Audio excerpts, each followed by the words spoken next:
মোৰ বাবে এই অভিজ্ঞতা অদ্বিতীয় অবিস্মৰণীয় আৰু সঁচাই মই অভিভূত হৈছোঁ যে এগৰাকী ব্যক্তিৰ কিমান ভাল পালে হাজাৰ হাজাৰ ৰাইজ এইদৰে স্বতঃস্ফূৰ্তভাৱে ওলাই আহিব পাৰে।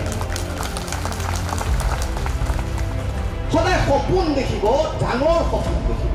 মই কওঁ আঁঠুৱা চাই ঠেং নেমেলিবা, নিজৰ ঠেঙৰ জোখত আঁঠুৱা বনাই ল'বা আৰু জীৱনত আনন্দ উপভোগ কৰিবা। জীৱন তেনেকৈ পাৰ কৰিব লাগে। ভূঞা ডাঙৰীয়াৰ নামৰ সৈতে এটা শব্দ আছে, মই আহোঁতে জুখি আছিলোঁ যে গিৰি। গিৰি মানে কি?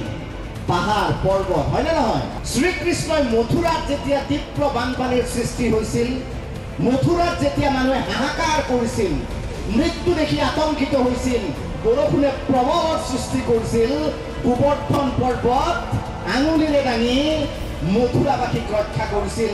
ময়ো অনুৰোধ জনাম, নামৰ সৈতে গিৰি শব্দটো আছে, পাহাৰৰ দৰে হৈ এই ৰাইজক যাতে আপুনি পাৰ্যমানে সহায় কৰি যায় এওঁলোকৰ জীৱনত যেতিয়াই বাৰিষা।